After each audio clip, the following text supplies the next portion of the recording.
En el nombre del Padre, del Hijo y del Espíritu Santo. Dios Padre bueno, todopoderoso, con mucha gratitud nos ponemos hoy en tus manos para pedirte humildemente que nos concedas todas aquellas gracias que más necesitamos para nuestro bien. Te pedimos que escuches nuestra plegaria, que escuches todo aquello que va dentro de nuestra mente, dentro de nuestro corazón, llenos de confianza en ti lo ponemos. Y ayúdanos también a ofrecerte el esfuerzo de esta jornada para nuestra santificación y para la salvación de nuestros hermanos. Te lo pedimos a ti, que vives y reinas por los siglos de los siglos. Amén. En el nombre del Padre, del Hijo y del Espíritu Santo. Amén. Me he permitido silenciarlos a todos, silenciar sus micrófonos para que podamos irnos a la lección. Les recuerdo, al final vendrá el momento de dudas, de participación, para que podamos ir compartiendo. Vamos entonces a compartir lo que nos corresponde. Es precisamente ya este tema 9, de ahí de nuestro manual que hemos estado utilizando y que pues nos hace ya precisamente referencia a otro de los elementos que van a ser fundamentales acá en nuestro caminar, en nuestro desarrollo. Antes de iniciar propiamente con esta lección, vamos a hacer el recordatorio, ¿no? El caminar que tenemos de cada una de las partes que hacemos, ¿no? Es importante que pues siempre vayamos nosotros teniendo este esquema. Recuerden que estamos hablando de esta realidad, la dinámica de la revelación, donde decimos, ¿no? Que Dios entonces nos habla y que el ser humano le responde. Y hemos visto estos elementos. Sabemos que tenemos esta fe que es precisamente la que nos permite a nosotros, por un lado, recibir a Dios, pero también creer en ese Dios. Y lo hacemos entonces, esa fe objetiva es el objeto que recibo, pero también yo como sujeto, por eso es subjetivo. Tengo la razón, que es la que me permite desde mi intelecto asumir el encuentro con Dios, y esto lo expreso en las palabras humanas, en el lenguaje. Y hemos entrado en esta otra dinámica donde hemos hablado de cuáles son las fuentes de la teología, cuáles son los elementos en donde nosotros podemos encontrarnos con Dios. Vimos ya la Sagrada Escritura, vimos la Sagrada Tradición, el Magisterio, y hoy estaremos viendo este tema de la experiencia de Dios. Un tema en verdad interesante y que además exige de nosotros pues mucha atención para que no caigamos en algunos de los extremos que vamos a ver a continuación cuando hablamos de esto, de cómo se hace la experiencia. Yo creo que es una de las realidades que más ruido luego nos origina, luego nos hacen, porque, oiga, padre, ¿cómo se hace la experiencia de Dios? Es que yo no siento a Dios, es que, ¿cómo se comunica? Es que, y empezamos a tener preguntas. ¿Y por qué decimos que esta experiencia de Dios es parte precisamente de nuestro hacer teología? Entonces, una vez visto el presupuesto, entramos a nuestro capítulo 9 y aquí tenemos hoy esta intención. La experiencia de Dios, que ha sido hecha por innumerables hombres y mujeres a lo largo de la historia de la salvación, es como la fuente subjetiva de la teología. Y ahí es donde luego viene precisamente el rebuzne. Es que es algo subjetivo, padre. Pues sí, es subjetivo en la medida en que cada uno de nosotros es sujeto. Y cada uno de nosotros como sujetos pues puede tener una experiencia distinta de Dios. Pero, ¿cómo hacer para que eso que es subjetivo no se convierta en algo relativista? Donde como cada quien tiene lo suyo, donde como cada quien tiene precisamente sus ideas, pues entonces al rato cada quien va a tener su propio diosito, ¿no? De acuerdo a lo como tú lo experimentes. Y si tú experimentas un Dios que es muy bueno, pues qué padre, pero si tú experimentas un Dios que es muy malo, pues ya te amolaste, ¿no? Entonces, el encuentro con Dios, que es ciertamente personal, pues también tiene que conocer ese equilibrio. Ahora, eso es entonces lo que vamos a ir viendo. Este encuentro con Dios, ya lo vimos cómo se da en la Escritura, ya conocimos cómo se ve a lo largo de la vida de la iglesia con el Espíritu Santo. Y entonces, ¿cuántos personajes en la Biblia tuvieron esa experiencia creyente por la acción del Espíritu Santo? Pero no solo ellos, sino que después de ellos, en la vida de la iglesia, por la acción del Espíritu Santo, ha habido experiencia de Dios. Y podemos entonces conocer la vida de los santos. ¿Cuántos santos han tenido una experiencia de Dios? Y la vida de unos que a lo mejor no son tan santos, la vida de a lo mejor de muchos de nosotros. ¿Cuál es la experiencia de Dios? Entonces, vamos a tratar de ver qué es esto de la experiencia creyente y tenemos que darnos cuenta que está bien relacionada con la fe, lo que creo, pero también con la iglesia, porque es dentro de una comunidad. Y ojo, el hecho de que se tenga una experiencia de Dios va a ayudar a que la teología no se nos pierda, porque puede resultar que en una de esas la teología se pueda perder solamente como una actividad intelectual, como algo de eruditos, como algo que no sabe. ¿Por qué? Pues porque no se gusta, no se prueba, ¿no? Es nada más así como que un puro concepto.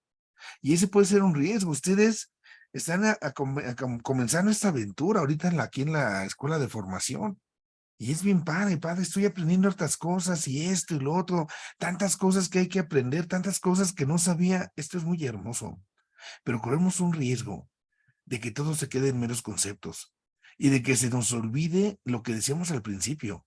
La teología es la palabra que Dios me está dirigiendo y Dios está vivo. Y a ese Dios que me habla yo le tengo que responder. Si esto se queda como algo meramente conceptual, intelectual, como de eruditos, ya se amoló la cosa. Tenemos que hacer una experiencia de Dios. La experiencia de Dios es básica para una auténtica teología. Por eso esta experiencia va de la mano. Se nutre, decimos acá, con la actividad teológica y nos ayuda a que vayamos rectificando, que vayamos a tener una recta orientación. Pues vamos a ver esto. ¿De qué se trata este tema de la experiencia de Dios? ¿Cómo comprenderle, cómo entenderle y qué provecho sacarle? Bueno, vamos con el primer elemento que nos presenta ahí nuestra guía, ¿sí? Entonces, primero en general, ¿qué es hacer una experiencia? ¿Y a qué nos ayuda? ¿Cómo nos contribuye? Bueno, una experiencia primero tiene que ayudarnos a no caer en el intelectualismo, que yo pueda saber muchas cosas, pero no tenga yo la experiencia. Imagínense ustedes que a lo mejor se aprenden de memoria, no sé, todo un recetario de cocina, ya me lo aprendí de memoria, aquí lo traigo. Oye, ¿y alguna vez has hecho algo de comer? No, nunca, nunca lo he hecho. Pues entonces, ¿qué te sirve que lo traigas de memoria si no has hecho la experiencia? Precisamente es cuando se hace la experiencia, cuando tú empiezas a probar, a gustar, a degustar, le pones, le quitas, le agregas. ¿Por qué? Porque vas haciendo esa experiencia. Podemos ir a la escuela, podemos aprender muchas cosas y a lo mejor hay gente que acabó la universidad y después de la universidad hizo una maestría, hizo un doctorado, un postdoctorado y un postdoctorado, el postdoctorado de no sé qué. Qué padre. Pero si no hay experiencia, no, hombre, se queda desacompletada la cosa. Entonces, nosotros, para no caer en ese peligro del intelectualismo, tenemos que hacer ese equilibrio.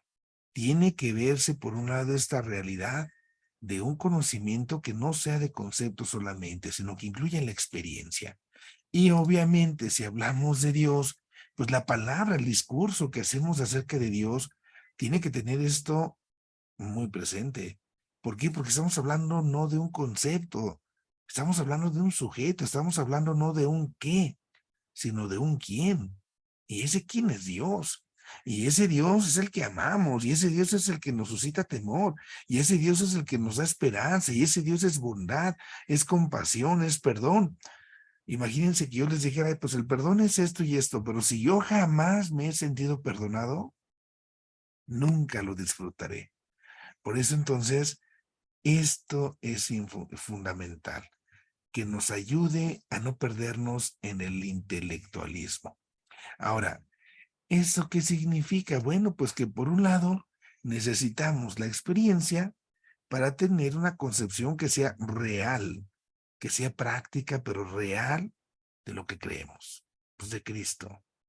¿Qué es una experiencia? En general podemos decir esto, ¿no? La experiencia, ojo por favor con esto, una auténtica experiencia no solamente es mera afectividad, no solamente es algo psicológico, e incluso no solamente es algo místico, porque a veces ahí corremos el riesgo Ay, padre, es que yo quisiera ser como Santa Teresa, que daba, pero así extasiada de amor en Dios, que cuando cuenta en su vida que los dardos de amor la penetraban en su corazón y yo no siento nada. Voy al sagrario y nomás no siento ni cosquillas, bueno, nada. Entonces, no tengo experiencia de Dios, estoy muy mal, ¿verdad? Entonces, uno tiene que darse de cuenta qué es la experiencia. La experiencia de Dios, ojo con esto, se tiene que encontrar en la vida espiritual cotidiana, en lo ordinario. No estés esperando cosas así como que donde tú digas, híjola, se abrió el cielo, se me aparecieron los ángeles y me elevaron al quinto cielo y me enseñaron cómo cantan. No, no, para nada. No, no. La experiencia de Dios es en lo cotidiano. Y ahí en lo cotidiano es donde nosotros tenemos que descubrir precisamente a Dios. Es la vivencia de ese Dios sí que es sobrenatural, de ese Dios que entonces nos hace un desafío. Yo puedo decirles, ¿quieres una experiencia de Dios? Bien fácil, ve a visitar a un enfermo. Ahí en el enfermo está Dios.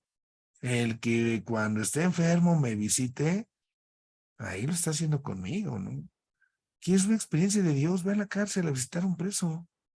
Ayuda al hambriento, ayuda al sediento. Entonces, luego nos andamos así como quejando, ¿no? En ese sentido, es que resulta que a mí Dios no se me aparece, que Dios a mí no me habla. Oye, de veras, ¿nos hacemos o estamos? Porque para tener una experiencia de Dios es en lo cotidiano. Y ahí tenemos que empezar. Si en lo cotidiano no recibo a mi Señor, pues ¿cómo quiero recibir a mi Jesús en lo extraordinario? Y esto entonces es fundamental para la teología. ¿Por qué es fundamental para la teología? Porque se trata entonces, ya decía yo hace ratito, de una experiencia de un sujeto, de una experiencia de Dios. No es una cosa, no es un concepto, es la persona divina. ¿Cómo se fue dando esta experiencia de Dios en la Biblia? ¿Cómo se fue generando? Pensemos un poco en cómo es la historia de la salvación. Por un lado, nos damos cuenta que la Sagrada Escritura se trata de esto, ¿no? De una relación de un Dios que es persona con un pueblo que Él se ha elegido. Y esa relación, entonces, inicia en una experiencia de salvación. Si nosotros pudiésemos encontrar el orden cronológico, ojo, de cómo se escribe la Biblia, es muy distinto al orden lógico que hoy tiene. En el orden lógico, lo primero, por ejemplo, es el Génesis, la creación. Pero en el orden cronológico, lo primero que pasó fue el Éxodo.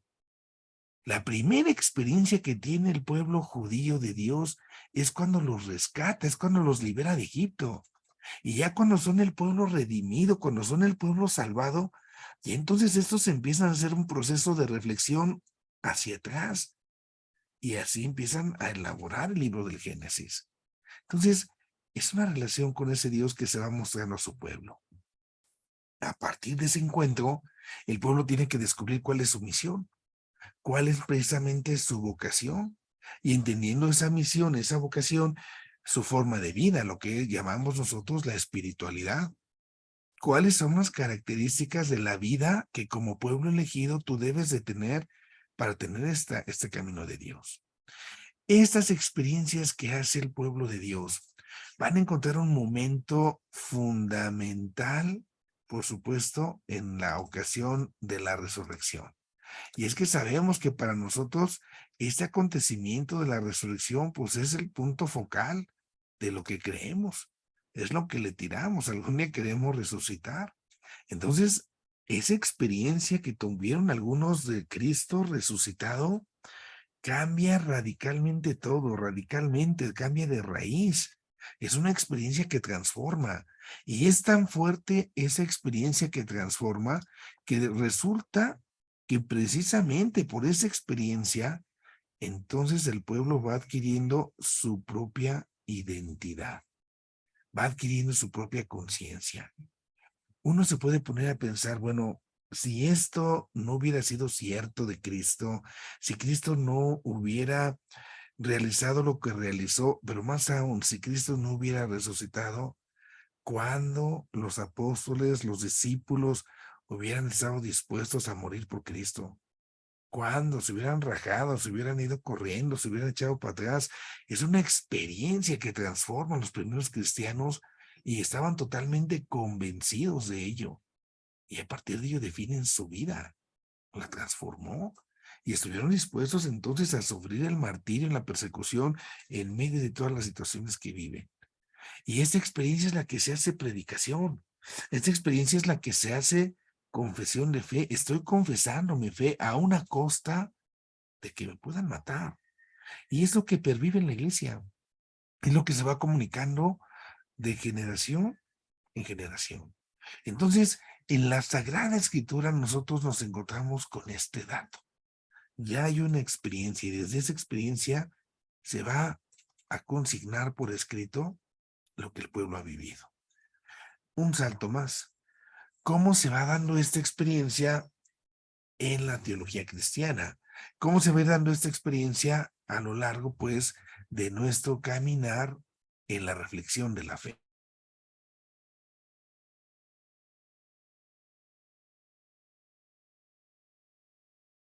Tenemos acá, entonces, que darnos cuenta de estas como etapas que se dan en la vida de la iglesia.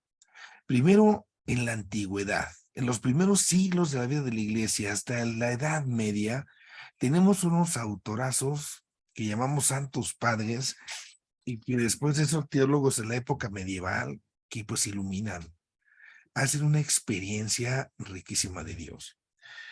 Obviamente el tiempo no nos da aquí para analizar cada uno de estos personajes, pero bueno, mencionemos San Agustín. Recordemos las confesiones de San Agustín. Él está buscando a Dios, él está buscando explicarse tantas cosas, tantas realidades, y lo expresa, ¿no? ¿Cómo anda buscando a Dios por fuera, tan lejos, y al final lo encuentra dentro de él mismo? Entonces San Agustín hace lo que se llama una teología de la experiencia. ¿De qué se trata esta teología de la experiencia? Se trata, por un lado, estar abierto a ese Dios que me rebasa, que me trasciende, a ese Dios que está por encima de mí, pero que al mismo tiempo implica lo más íntimo, lo más profundo de mi ser. Y es entonces donde se va dando esa especie de conexión. Es acá donde yo tengo la oportunidad precisamente, desde lo más profundo de mi ser, de conocer al que está más por encima de mi ser. Esto nos tiene que servir de lección, porque tenemos que considerar fuertísimamente, para hacer experiencia divina, la propia experiencia personal. ¿Qué experiencia tienes de tu propia persona? Porque ahí en tu interior está Dios. Ahí radica el Señor. Lo andamos buscando por fuera, ya no por acá, ya no por allá, ya no por no sé dónde. ¿Y cuántas veces has entrado en esa interioridad, en lo más íntimo de ti? Esta acción de revelación, esta acción reveladora de parte de Dios, es por eso, dice Agustín, un don que da esa luz interior, íntima, a nuestra alma, a nuestro espíritu, a la parte más íntima del ser. Entonces, ahí démonos cuenta cómo San Agustín juega con los dos elementos. Ese Dios que está por fuera y que nos trasciende, pero que al mismo tiempo está tan dentro, tan íntimamente compenetrado, que por eso podemos experimentarlo. Viene otro santo, ya propiamente al inicio, al arranque de lo que será llamada la Edad Media, San Anselmo de Canterbury. Aquí su teología, al hablar de la experiencia creyente, fíjense cómo lo manifiesta él. Dice, el que no cree, no experimentará nada. Y entonces, el que no ha experimentado nada, pues tampoco va a conocer nada.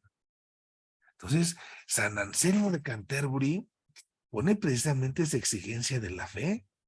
Si yo quiero tener una experiencia de Dios, pues primero tengo que creer. Porque si yo no creo, ¿cómo voy a querer tener una experiencia de lo que no creo? Y si en una de esas me sucede una experiencia de Dios, a lo mejor ni sé, ni la detecto, ni me percato. Y acá, otra parte que menciona en su texto, ¿no? Dice, de la misma manera que la experiencia se eleva sobre el haber oído, sobre el haber dicho, Entonces, así el conocimiento del que experimenta es más grande, sobrepasa el conocimiento oyente. Fíjense, ¿cómo podemos entender esto? Yo puedo decirle a alguna persona, te amo, pero no es lo mismo que le diga ese te amo a mi amada. Si yo se lo digo a mi amada, esas palabras le van a penetrar en lo más íntimo de su persona y le van a hacer sentir así como maripositas y se va a emocionar y se va a volar y es que me ama y yo también lo amo y siento como un hueco dentro de mí. O sea, el oyente, lo que se dijo, traspasa, o sea, se penetra y eso hace que se eleve. Y hay una experiencia que conmueve, podemos decir en el ejemplo que ponemos. Por eso el conocimiento del que experimenta es más fuerte del conocimiento del que oye. Esto es fundamental. Pienso, no sé, la comida. Una cosa es que comas algo nomás así por comer. Y otra cosa es que comas algo que a lo mejor te decía tu mamá, que ya no vive y que era como tu alimento favorito cuando eras niño. No sé, es que mi mamá hacía la sopa de fideo de esta forma, o sea, me transportó, decimos, me hizo recordar tantas cosas, tantos recuerdos, o sea, la experiencia toca lo más íntimo. No solamente es que yo probé la sopa y ya, no solamente es algo que yo escuché, tiene que penetrarme. Así nos va metiendo, hablando de la fe, en este caso, San Anselmo de Canterbury. Si tengo que hacer una experiencia de Dios, pero ese Dios que me toca, ese Dios que es muy propio. Yo puedo hablar mucho de la misericordia de Dios y me puede quedar bien clara la misericordia divina, pero no voy a saber realmente qué es la misericordia hasta que en una de esas no me haya yo equivocado de tal manera, no la haya yo cajeteado, que haya ido a confesarme y en la confesión, con lágrimas, con arrepentimiento, haya yo experimentado ese dolor de mi pecado y entonces la experiencia hermosísima de saberme misericordiado, dice el Papa, de saberme perdonado. ¿Por qué? Porque se traslada uno a lo más profundo.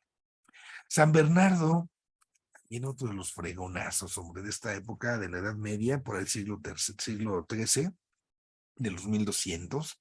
Entonces, para él la verdad cristiana, dice, esa verdad cristiana, la verdad de Cristo que se gusta, que se saborea en la experiencia, es lo que va a ser el eje para una teología espiritual.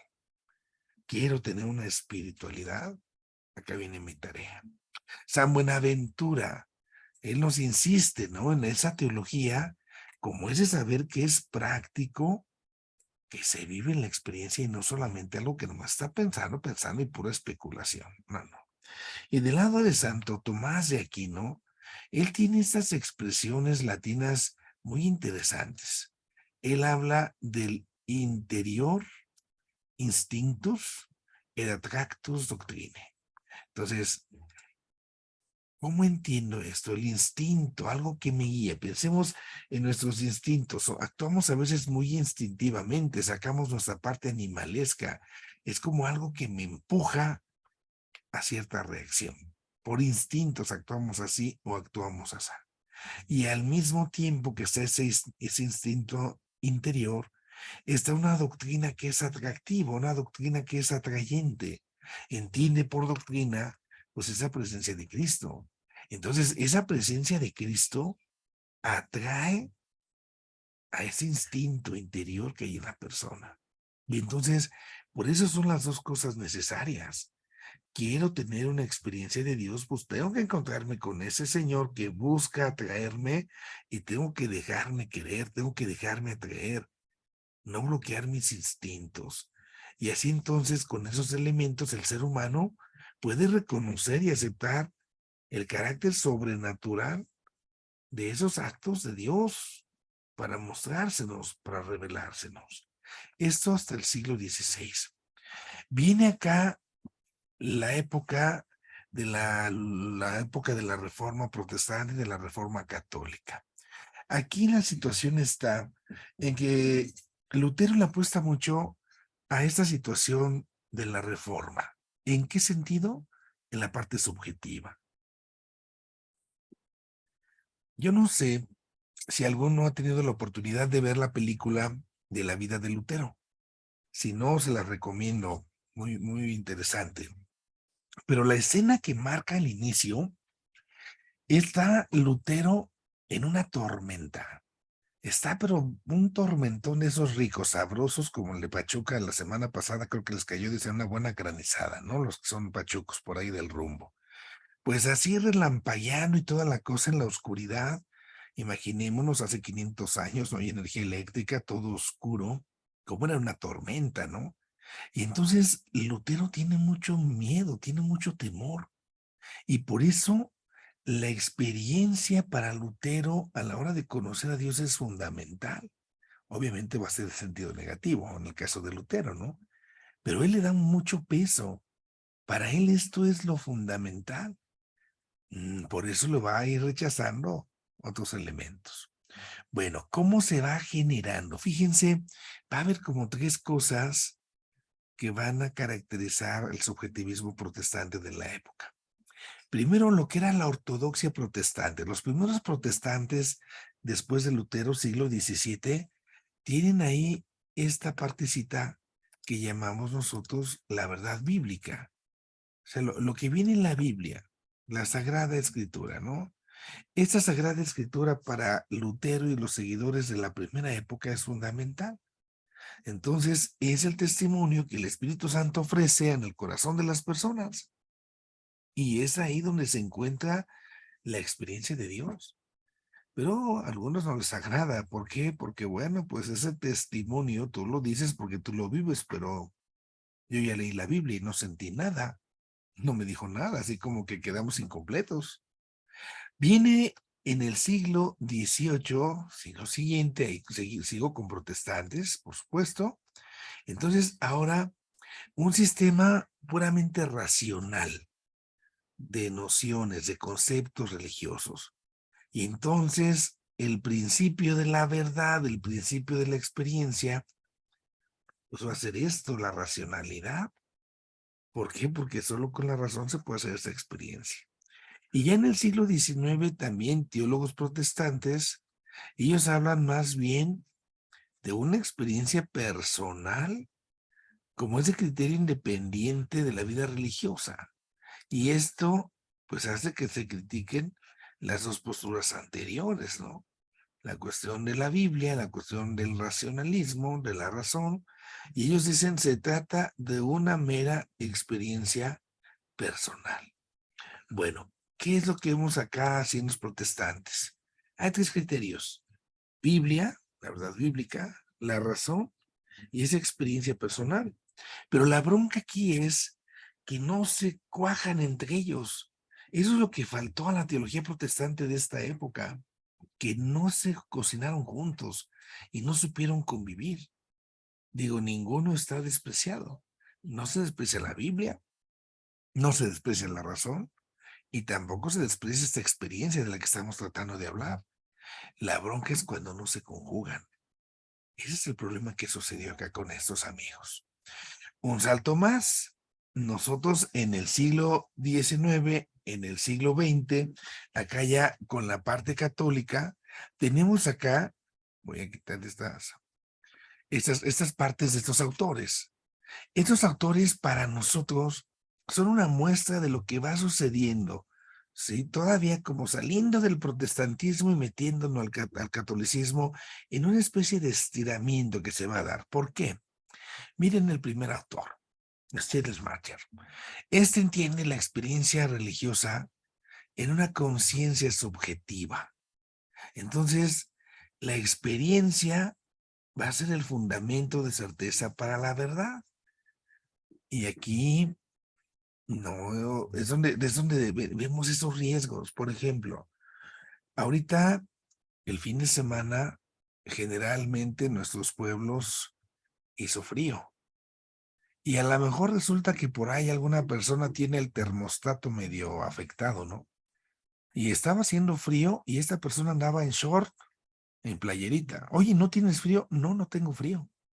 Entonces, la experiencia de esa persona es el fundamento de su verdad. Esa persona va a decir, no hace frío, y nosotros lo vamos a ver cómo no hace frío, estamos congelándonos. No, yo no tengo frío. El hecho de que esa persona no tenga frío no significa que no haga frío. Que no lo sienta no significa que no exista. Traslademos el ejemplo a Dios. Si la experiencia religiosa se queda solamente así, pues cada quien su diosito. Kierkegaard, otro protestante, ajá. Entonces, este va a ser aquí un salto. Va a ir soltándose de los anteriores protestantes y va empezando a hacer el cambio. Es por eso toda una excepción ahí en el protestantismo de aquella época del siglo XIX-XX. Para Kierkegaard dice, la experiencia de Dios no se puede dejar en el mero saber conceptual, pero tampoco en las meras vivencias humanas. Aquí yo sí le subrayo esta partecita. Kierkegaard nos va a dar las dos claves, nos va a dar lo que será después el equilibrio. Por un lado se trata de saber conceptual, conocimiento, pero del otro lado se trata de combinar esto con vivencias. Yo sé qué es esto, pero además lo he vivenciado, lo he vivido. Ya les decía el ejemplo de la sopa. Yo sé que es la sopa de fideo, pero además la he probado y me ha trasladado a mi infancia porque esta sopa de fideo estaba como la hacía mi mamá. Entonces, Kierkegaard aquí empieza a hacer ya como ese equilibrio. En esa época, también dentro del lado católico, en los autores se da esto que se llamó el modernismo. Y ese modernismo no fue por buen camino. Y entonces ellos le apostaban mucho a una experiencia del sujeto creyente. La bronca de decir que solamente es la experiencia del sujeto creyente nos deja otra vez en un subjetivismo tremendo. Depende qué sientas tú. Si tú sientes bonito, qué padre. Y si no, imagínate. Los que fueron a misa ayer, ¿verdad? La pregunta, Señor, ¿quién pecó para que éste estuviera ciego? ¿Él o sus papás? La imagen de ese Dios, ¿verdad? Dios castiga, por eso este está ciego. ¿Cuánta gente sigue con ese pensamiento, no? Ay, no, no, Dios aprieta, pero no ahorca, ¿eh? Yo recuerdo a mi mamá cuando mataba las gallinas, las pescaba del pescuezo y tar. Dios aprieta, ah, sí, Dios te tiene ahí, a ver cuánto aguantas, ¿no? Y bien bonito que se dice, bien dulce, es que Dios le da sus mejores batallas a sus mejores guerreros. Ay, sí, qué chulo de hermoso. Oye, pero ¿cuál es tu visión de Dios? El que te va a mandar conflictos, palabras, nomás porque tú eres bien fregón. No dulcifiquemos las cosas. Entonces, cuando hago ese tipo de experiencias que son tan subjetivistas, el Papa Pío X, por eso censura esta visión, porque es reductiva otra vez. Ya en las últimas décadas, así de manera general, digámoslo, en esta sentencia, se ha tratado de que la teología sepa incorporar la experiencia a la reflexión, que vayan juntas nuevamente, ¿no? Estos dos elementos. La experiencia, podemos nosotros conectar, como decíamos acá arriba, con esas vivencias humanas y esta reflexión con lo que es el sabor intelectual, el saber intelectual que nos decía Kierkegaard, ¿no? Y así entonces se van a ir relacionando. Se tiene que caer en un equilibrio, necesito de las dos cosas, porque si me quedo solo con uno me voy a perder. No vale la pena solamente una cosa, tienen que ser las dos. Damos un salto más. Eso es entonces cómo se va dando esta experiencia. Ahora, démonos cuenta que hay una especie de circularidad, porque por un lado está la fe, que es ese conocimiento, y del otro lado está la experiencia. Yo no puedo negar ni una ni otra. Y aquí viene algo bien, bien importantísimo. La fe viene de una experiencia, y esa experiencia entonces implica que yo crea. De ahí surge la fe, ¿no? La fe está surgiendo de una experiencia, pero también esa experiencia es la que ayuda al desarrollo del sujeto. Entonces aquí hay una circularidad. Para que haya fe se necesita experiencia y para que haya experiencia pues se necesita fe. sino de que hago experiencia. Por eso decimos que la fe va a buscar precisamente la realidad de Dios. Aquí hay este punto, perdón, que es interesantísimo y que se encierra para nosotros como el punto focal. Con esto que estamos nosotros tratando de afirmar ahora, se evitan dos extremos, el intelectualismo y el emotivismo. Yo no sé, cuando vamos a misa, a lo mejor nosotros como sacerdotes cometemos esos dos pecados. A veces van a escuchar la palabra de Dios, la homilía, y en lugar de homilía, algunos padres a lo mejor parece que damos clases. Bien intelectualoide la cosa. Y a lo mejor en una de esas van y hay con otro padecito que, pero bien emotivo, ¿no?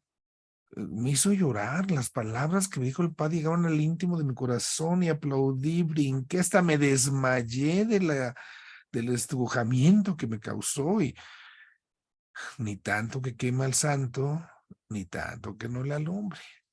Es cierto que tiene que haber concepto, es cierto que tiene que haber esa materia gris, que tiene que haber esa parte de pensamiento, de razonamiento, por supuesto, pero no tiene que ser frío. Tiene que combinarse con las emociones, con los sentimientos. Pero tampoco se puede quedar solo en el sentimentalismo, en el emotivismo, porque caeríamos como pues muchos protestantes. El protestantismo a veces en muchas personas por eso tiene su éxito. Oye, ¿tú ya vas con los cristianos? Sí, es que ya cantan re bonito, padre. Pues sí, y mi corito de acá de la misa de las 10 de la mañana está re feo, todo desafinado. Pues hasta a mí me dan ganas de ir a la misa de allá, al culto de allá, ¿no? Porque cantan re bonito y todo, pues sí, pues ya sentí bonito, ¿no? Como dice la gente, oye, ¿cómo te fue en misa? Muy bonito. ¿Qué habló el padre? No sé, pero sentí re bonito. En la teología tenemos que cuidar, ¿no? Esta fe entonces tiene que buscar a Dios. Y entonces, el acto del que cree, ojo con esta frase de Santo Tomás, porque aquí nos encierra, ¿no? Esto. El acto del que cree, de nosotros como creyentes, no puede terminar en un enunciado. No se vale que termine en un concepto. Tiene que llevarnos a la realidad. Tiene que llevarnos a Dios. Yo puedo hablar muy, muy, muy hermosamente de la fe, de lo que es la fe, pero si eso no me lleva a Dios, ¿para qué? Y por eso entra aquí este papel del Santo Espíritu. El Santo Espíritu entonces tiene que dar, como lo dice tan hermosamente acá, una suavidad para aceptar la revelación. Así como que entre suavecito, ¿no? Como que resbale así bonito, ¿no? Que nos atraiga realmente. Entonces, es ahí cuando la fe va a ir teniendo precisamente esa experiencia. Demos un salto más. Ahora, ¿cuáles son las características para que de veras haya una experiencia creyente, no? Esto es fundamental. Entonces, lo primero que tenemos que afirmar, la experiencia de Dios es posible. Es posible experimentar a Dios, pero tiene ciertas condiciones. No es, ojo, de manera pura, no es de manera directa. Siempre va a ir mediada. ¿Por qué no es de manera directa? No soportaríamos. La grandeza, la omnipotencia de Dios es tal que el ser humano no soportaría. Por eso recordemos, ¿no? Cuando el profeta se esconde en la hendidura de la roca. ¿Y dónde está el hueco de la roca? Se esconde, ¿para qué? Para verle solamente la espalda a Dios. No se le puede ver cara a cara. El que lo miraba cara a cara, ¿no? El regalo, Moisés. Dicen por eso que Moisés cubría su cara, porque era tan grande el resplandor que le quedaba en el rostro que entonces fulminaba, ¿no? Entonces, uno tiene que darse cuenta, una experiencia directa de Dios. No, hombre, no la aguantamos, no la aguantamos, somos criaturas tan frágiles. Entonces, no puedo, para hacer experiencia de Dios, el punto a subrayar, no puedo quitar, no puedo prescindir las mediaciones, las realidades exteriores. Y entonces vamos a ir viendo, ¿no? Porque a veces yo quiero que se me aparezca Dios. Padre, es que yo tuve un sueño donde se me apareció Dios y me habló y me dijo y órales, ¿de veras? ¿Así directo se te apareció Dios? Digo, ya, nomás que me dices eso, hubieras quedado temblando de temor, así como Pedro, Santiago y Juan en la transfiguración, o sea, no aguantaron, se agacharon, porque fue tal la teofanía, porque a veces pues es el Dios que yo pienso que es, ¿no? Porque yo te puedo preguntar, oye, ¿y cómo iba vestido? ¿Y de qué color es su cara? ¿Y cómo me aseguras que era Dios? Y no, complicado, ¿no? Vamos a ver entonces cuáles son esas precisamente condiciones para afirmar que de veras es una experiencia de Dios y que no se me está yendo ya el agua de los tinacos. Lo primero es una experiencia a través del mundo finito, de lo que nos rodea. De lo que nos rodea. Entonces, hacemos experiencia de Dios a través de lo que está en nuestro entorno, de nuestra creación. Y esto es lo que nos va a hacer elevar. No sé, cuando vemos un atardecer hermosamente, uno se eleva en el pensamiento. Y uno dice, caray, qué hermosa es la creación. Qué precioso. Hoy me está regalando Dios mi atardecer, ¿no? Me elevo. Entonces, ahí es donde yo tengo esa posibilidad. Es ahí donde yo tengo esa ocasión de trascender cuando vemos la creación. Y ahí me llamaba la atención en alguna conferencia de unas personas, unos doctores de la UNAM.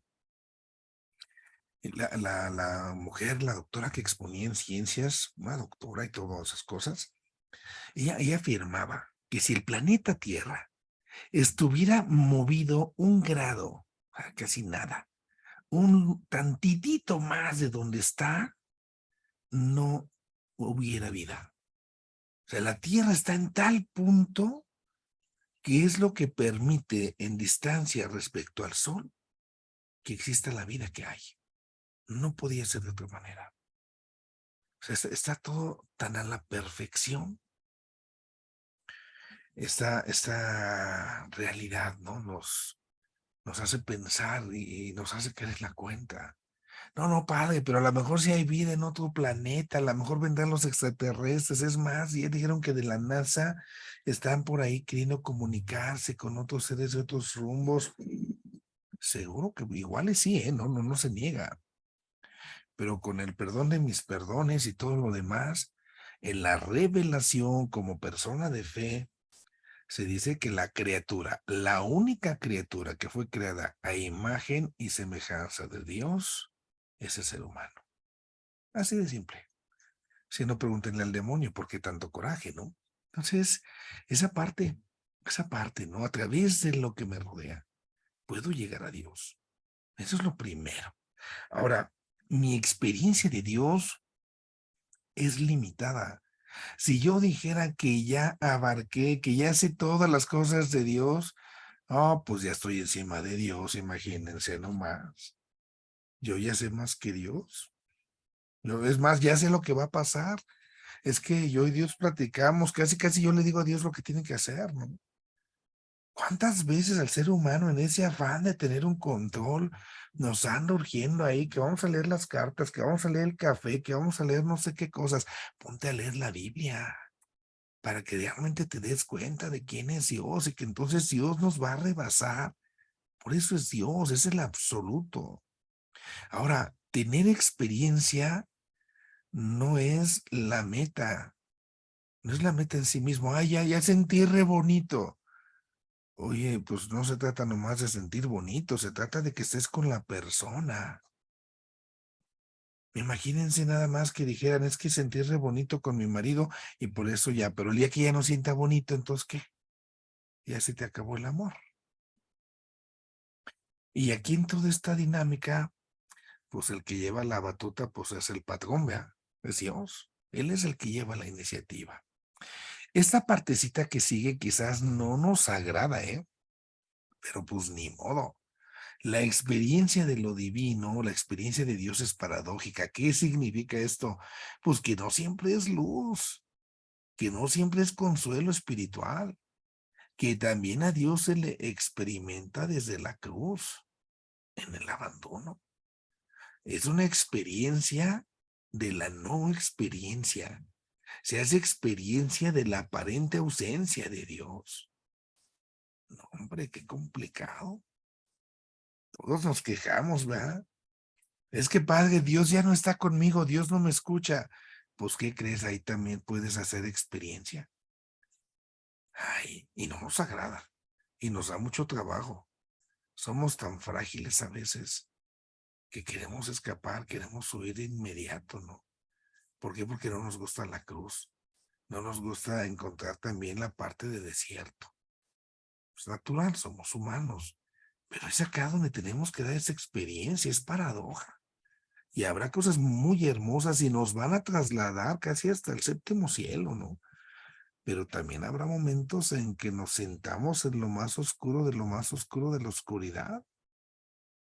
Las noches espirituales de algunos santos. Y en verdad, permítanme decirlo, Dios nos libre. Dios nos libre porque quizás no aguantamos. Yo no sé cómo quedaríamos con las experiencias de los santos, santos, santos. Y cómo también esa experiencia pues, se puede comunicar. Si bien es cierto que se trata de una experiencia que va siendo personal, si bien es cierto que se trata de una experiencia que va llegando precisamente en la intimidad, y aunque no pueda comunicar todo, tampoco puedo decir que no pueda comunicar nada. Pero se comunica, aquí está la clave, para el bien de la iglesia, para el bien de los demás. Si voy a comunicar mi experiencia para sentirme el elegido, que soy más que los demás, porque a mí Dios sí me habla, porque a mí Dios sí me hace sentir, y a ti no, hombre, ya entonces ni esa experiencia de Dios, ya te amolaste. Ahora, viene aquí esta partecita, ¿no? ¿Cómo comprobar la experiencia? Yo tengo que darme cuenta. Llega aquí a mi casa, a la parroquia, una persona y me dice, es que tuve una experiencia de Dios anoche, padre. Llegamos, me acosté y se me aparecieron los ángeles y después venía a San José y después la Virgen y traían al niño Jesús en brazos y me lo encargaron y el niño Dios se quedó conmigo hasta que creció y empieza. Bueno, ¿cómo compruebo que esto puede ser cierto? Entonces, una experiencia se va a comprobar y le va a dar eso mismo su validez. ¿Cuándo va a ser válido? Porque si no, imagínense cómo estuviéramos, ¿eh? Entonces, tenemos que hacer una especie de comprensión, esa parte racional de lo que ha sucedido. ¿Por qué? Porque la experiencia como tal en sí misma no se justifica. Porque alguien me dirá, es que eso fue lo que tú pensaste, eso fue lo que tú sentiste, eso fue lo que tú querías, eso fue lo que tú proyectaste. Entonces, yo necesito encontrarle a la experiencia un fundamento objetivo que me permita afirmar, es cierto, o que me permita decir, no, hombre, si te la fumaste bien padre anoche, o sea, aquí no. Entonces, hay 4 criterios para que esto nos ayude. Y los 4 tienen que darse combinaditos, ¿eh? No puede así como que, este sí y este no.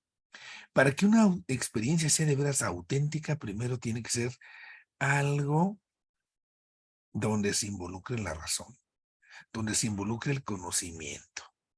¿Por qué? Porque a veces puede ser un puro sentimentalismo, a veces pueden ser mis ánimos, a veces pueden ser alteraciones morbosas, incluso mis alucines, mis viajes o como le quiera yo poner.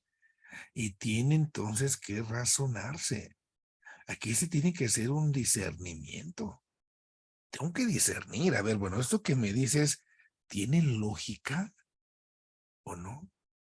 No, no, es que yo encontré anoche, estaba yo con Dios y entonces me dijo que la Virgen también era diosa y entonces que ya no le llamemos la Santa Trinidad, que tiene que ser ahora la Santa Cuaternidad, porque ya no son 3, ya son 4 y entonces 4 más 4 son 8. O sea, no, espérame. A ver, vamos a razonar esto, vamos a pensarlo. ¿Tiene coherencia? ¿Tiene lógica? Entonces, Primer criterio, primer filtro, la racionalidad. Lo segundo en el filtro, su referencia cristológica. Una referencia cristológica implica al Señor Jesús y implica al Santo Espíritu. Una vida, para que sea de veras vida cristiana, pues tiene que llevarme a Cristo, y el que me lleva a Cristo es el Espíritu. Si yo digo que se me apareció la Virgen, pero no me acerco a Cristo, no busco a Cristo, pues aquí horas te creo. Otra muy buena, la integración eclesial. La experiencia es para la comunidad. En la comunidad he recibido la fe y con la comunidad voy a vivir mi propia fe. Entonces, si esta experiencia es para el bien común, bendito sea Dios. Pero pues cuando no, se perdió. Y tiene que haber coherencia. Yo creo que es el más padre y el más fácil de los 4 criterios. La coherencia, ¿no? Dice la Sagrada Escritura, todo árbol se conoce por sus frutos. Entonces, si tú dices que tienes una experiencia excelente, no lo dudo. ¿Por qué? Porque Dios lo puede permitir, Dios lo puede conceder. Pero a ver, vamos revisando tu vida. Si tu vida tiene esa coherencia, ya tienes ahí un punto. Entonces, esta coherencia es fundamental para que tengamos ese discernimiento. Ojo, ¿cómo entiendo la coherencia cristiana? No como metas de santidad personal, ¿eh? Ojo, porque hay gente que diga, sí, ya voy a cambiar mi vida, voy a ir a rezar más y todo. Yo recuerdo alguna vez tuve un alumno en el seminario en la formación, ¿no? Y entonces él en algún momento tuvo así como esas iluminaciones divinas y él me decía, padre, es que Dios y no sé cuánto, no sé qué está bueno. ¿Qué sugieres? Necesito más tiempo de oración. En aquel momento, en el grupo que se encontraba por la dinámica de la formación, hacíamos 1 hora de oración a las 6 de la mañana, de 6 a 7 oración personal, de 7 a 8 sus laudes y su misa. Después, en la tarde, de 7 a 8 de la tarde, teníamos ahí sus vísperas y después a las 10 de la noche, de 10 a 10 y media, teníamos el resto de las completas. Ahí de manera comunitaria, ya nosotros contábamos 3 horas y media diarias de oración. Aparte, en la tarde tenía que rezar el rosario, media hora, 4 horas de oración. Y entonces, oye, ¿no te alcanzan 4 horas de oración? No, padre, necesito más. ¿Está bueno? ¿A qué horas? No, pues de 8 de la mañana a 9. Oye, pero a las 8 de la mañana es el desayuno y el aseo de la casa. Padre, pero es más importante la oración, estar ahí en el sagrario de rodillas. Sí. Y el aseo que te toca, ¿quién lo va a hacer? No puedo tener esa santidad personal si no sirvo a los hermanos. Entonces, ahí es donde está la coherencia. Si de veras algo viene de Dios, es para el bien de un servicio fraterno y de justicia. Porque si no me puedo quedar, bien padre, ¿no? O sea, yo ya soy muy santo yo. ¿Y los demás qué? ¿Dónde se toman al prójimo, no? Entonces, 4 criterios que van a ayudarnos a ver si una experiencia es auténtica. Padre, es que anoche se me apareció la Virgen de Guadalupe en el comal, estaba yo echando tortillas y salió y bueno, pues puede ser. Dios puede hacer, Dios puede actuar, no lo voy a dudar. Pero déjame por favor, hacer un discernimiento. Vamos viendo la racionalidad, su referencia cristológica, su integración eclesial, pero sobre todo la coherencia. Y entonces platicamos para que me vengas a contar. Y todo esto, entonces, en la experiencia se va a ir mezclando la teología, que es ese conocer, pero también que se tiene que vivir y va entonces a darnos la espiritualidad. Entonces, quiero conocer a Dios y lo quiero conocer y la teología me ofrece esa posibilidad de un modo racional, deductivo, discursivo. Estoy pensando cosas de Dios. pero la parte espiritual me involucra la parte afectiva, intuitiva. Entonces, tanto teología como espiritualidad buscan lo mismo, conocer a Dios. Son caminos que tienen que complementarse. Entonces, ambas vías no pueden oponerse, no pueden separarse, son afines. Imagínense la teología, como decíamos antes, sin esta espiritualidad, sin la contemplación, sin la experiencia, pues es puro intelectualismo. Y al revés, ¿no? La contemplación, la experiencia, la espiritualidad sin teología, pues es puro sentimentalismo, puro autoengaño, pura fantasía. Y entonces hay que cuidar esta unidad. A veces se le apuesta más al pensamiento. Hay que ponerlo en su lugar. A veces hay quien le apuesta más al sentimiento. Hay que ponerlo en su lugar. No es ni uno ni otro. Tiene que saberse combinar. Ay, padre, pero es que ponen unos cantos. Fui a la hora santa y a mí la hora santa me gusta que esté siempre todo en silencio. Ah, bueno, eso es una experiencia. Pero si un día vas a la hora santa y hay 2, 3, 4 cantos y te involucras a cantar, ¿por qué no? No, no, padre, es que ese canto me recuerda y lloro. Pues qué bueno, es un ser humano, tiene sentimientos. Combinemos, equilibremos. Ese es hoy el desafío que tenemos, ¿no? Rehacer esa unidad entre espiritualidad y teología, reestructurar, reforzar. Y aquí entonces, aunque la teología para nosotros sea una actividad reflexiva, racional, metódica, pues no olvidemos que se trata de Dios. Y por eso se trata de que la sepamos hacer de rodillas, porque es un encuentro ante Dios. La mejor forma, por eso, de hacer teología es cuando dejas que se involucre, que toque tu ser, tu persona. Y ahí entonces venga realmente una experiencia divina. Bueno, esto un poco lo que se nos presenta. Ahí están los ejercicios, sabemos ahí en la guía. Dejaré de compartir ahora pantalla para que entonces ahora sí, si tuviésemos alguna duda, alguna pregunta, pudiésemos externarla.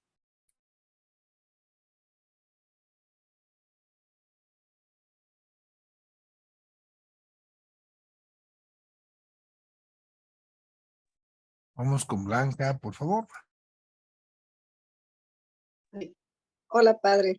Oiga, entonces, de lo que estuvimos viendo, de todo lo que, de las características y eso de la fe y la experiencia, se puede decir que si no estamos acompañados, podemos malinterpretar que cuando yo estoy bien es porque Dios es bueno. O si Dios es bueno, para mí todo debe de ser bonito, bien hecho, sin problemas. Y cuando cambia algo en mi vida, entonces Él se volvió malo. Como primero lo tengo como un escudo y cuando no me responde la vida de esa forma, Dios tiene la culpa. Ya no entendí cuál sería la pregunta. Sí, ya entendí Ajá, el planteamiento, pero la pregunta en concreto, ¿cómo quedaría? para eso necesito yo mi comunidad creyente, Para discernirlo, ajá, o para no salirme de ahí. puede ser la comunidad, puede ser la dirección espiritual o puede ser la recta conciencia. Uno mismo debe tener también esa capacidad de discernir la propia vida. Entonces puedo tener esa recta conciencia de decir, caray, yo mismo me doy cuenta de que, ay, cuando estoy bien y bendito sea Dios y ay, Diosito, te amo, te quiero porque me diste lo que quiero, ¿va? Y ahora que yo no tengo lo que quiero y me siento abandonado, ya le di la espalda a Dios, si tengo mi recta conciencia voy a sentirme culpable, voy a sentir peso, ¿no? Y entonces así lo expresan muchas personas, es que pues me alejé de Dios porque no me fue bien, pero ahora me arrepiento porque, pues a mí la recta conciencia nos ayuda. Juega entonces, digamos, la misma comunidad, juega la misma dirección espiritual, el discernimiento de espíritus, juega la recta conciencia, puede ser de muchas formas. Siempre es necesario, creo, sí orientarnos por la recta conciencia, pero también yo creo que será necesario un punto de referencia. Porque para engañarnos somos re buenos. Para acomodar las cosas a nuestra conveniencia, nos pintamos solitos, ¿no? Entonces, el hecho de que haya alguien que nos ayude y nos lo diga, que a veces ya lo sabemos, sí, sí, o sea, ya realmente yo lo sabía, ¿no? Pero no lo quería yo reconocer. ¿Sí, Blanca? Sí, padre, es que muchas veces he escuchado esto que usted nos está nombrando aquí de una y otra forma, ¿no? Es que a mí ya tuve la experiencia, es que no sé qué, es que te falta esto, en tu comunidad recibes esos comentarios, ¿no? Te falta porque no te desmayaste, como usted decía, te falta porque no viste lo que vimos los demás, te falta porque a ti no te gusta cantar, a eso me refería, padre. Ahí tenemos que respetar la personalidad de cada sujeto. Sin duda alguna, la experiencia es personal. Y yo creo que ahí más bien tenemos que purificar.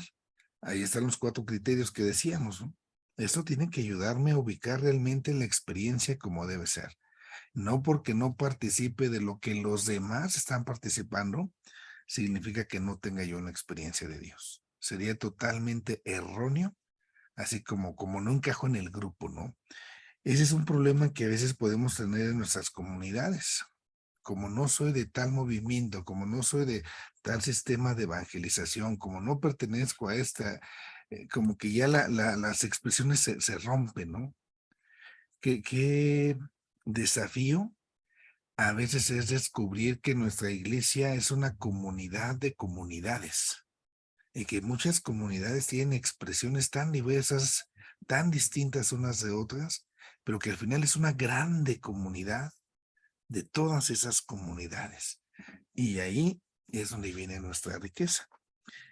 Esto nos cuesta, ¿no? Es que yo crecí con este movimiento, yo crecí con este grupo, yo crecí con esta espiritualidad. Todo tiene su valor, pero está esa parte también decíamos eclesial. Si yo, me ha tocado ver muchas escenas de estas, ¿no? Recuerdo alguna misión con los seminaristas, cuando estaba en este reformador, llegamos a tal foranía, y en tal foranía entonces a la hora de empezar el visiteo, a los seminaristas no les daban permiso de participar, no podían hablar, no podían decir nada. ¿Por qué? Porque no eran evangelizados del cine. Entonces, como no habían tenido un retiro de evangelización, aunque algunos ya tenían 10 años en el seminario, entonces no podías decir nada cuando tocabas la puerta, porque no eras del cine, ¿no? Este, no, no va por ahí. No podemos encapsular a Dios en ese sentido. Muy bien, vamos con Leti. Gracias, padre. Yo quisiera si pudiera ayudarme a cómo poder explicar a las personas lo que es la objetividad y la subjetividad. El objeto y el sujeto. Así simplemente es. Ajá. Entonces yo puedo presentar un objeto. Este objeto yo puedo preguntar, bueno, ¿esto que tengo aquí qué es? Ah, es un plumín.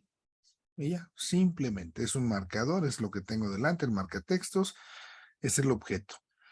Para que llegue yo a la experiencia de este objeto y pueda afirmarlo, bueno, pues cada quien tendrá su propia experiencia. Habrá quien a lo mejor se acuerde de un marcador de estos porque le sirvió para subrayar el libro que estudiaba. A lo mejor la mamá se acuerda porque un día resulta que estaba lavando la ropa y toda la ropa de su hija estaba toda manchada del marcador porque se quedó adentro de la bolsa y se le vació y le dio trabajo que quitara. Pero al final cada quien tiene una experiencia que es diferente. El objeto es el mismo. La experiencia personal ya es donde empieza a entrar lo subjetivo. Ya depende de cada sujeto.